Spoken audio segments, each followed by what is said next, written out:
The Book of Yahudith, Judith, chapter 13. Now when the evening was come, his servants made haste to depart, and Bagos shut his tent without, and dismissed the waiters from the presence of his Adonai. And they went to their beds, for they were all weary, because the feast had been long. And Yahudith was left alone in the tent, and Holofernes lying alone upon his bed, for he was filled with wine. Now Yahudith had commanded her maid to stand without her bedchamber, and to wait for her coming forth, as she did daily. For she said she would go forth to her prayers, and she spoke to Bagos according to the same purpose. So all went forth, and none was left in the bedchamber, neither little nor great.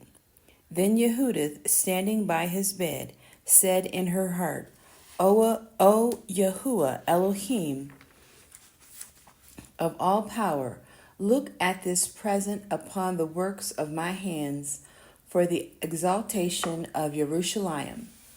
For now is the time to help your inheritance and to execute your enterprises to the destruction of the enemies which are risen against us. Then she came to the pillar of the bed, which was at Holofernes' head, and took down his falcon from thence, and approached to his bed, and took hold of the hair of his head, and said, Strengthen me, O Yahuwah Elohim of Yasharel, this day. And she smote twice upon his neck with all her might, and she took away his head from him, and tumbled his body down from the bed, and pulled down the canopy from the pillars. And immediately she went forth and gave Holofernes his head to her maid, and she put it in her bag of meat. So they went together according to their custom unto prayer. And when they passed the camp, they compassed the valley, and went up the mountain of Bet-Uliah, and came to the gates thereof. Then said Yahudith afar off to the watchman at the gate, Open, open now the gate. Elohim, even our Elohim, is with us, to show his power yet in Jerusalem, and his forces against the enemy, as he has even done this day.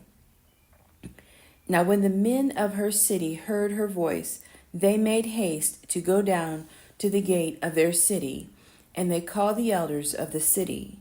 And then they ran all together, both small and great, for it was strange unto them that she was come. So they opened the gate and received them, and made a fire for a light, and stood round about them. And she said to them with a loud voice, Praise, praise Elohim, praise Elohim, I say, for he has not taken away his mercy from the house of Yasharel, but has destroyed our enemies by my hands this night. So she took the head out of the bag and showed it, and said unto them, Behold, the head of Holofernes, the chief captain of the army of Ashur. And behold, the canopy wherein he did lie in his drunkenness, and Yahuwah has smitten him by the hand of a woman. And as Yahuwah lives, he has kept me in my way that I went. My countenance has deceived him to his destruction, and yet has he not committed sin with me to defile and shame me. Then all the people were wonderfully astonished, and bowed themselves and worshipped Elohim, and said with one accord, Blessed be you, O Eloheinu, which has this day brought to naught the enemies of your people.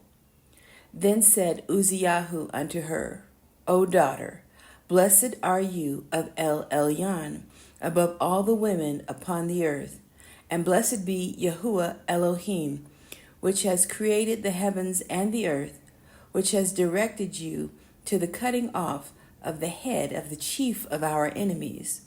For this your confidence shall not depart from the heart of men, which remember the power of Elohim forever. And Elohim turned these things to you for a perpetual praise, to visit you in good things, because you have not spared your life for the affliction of our nation, but have revenged our ruin, walking a straight way before our Elohim. And all the people said, So be it, so be it.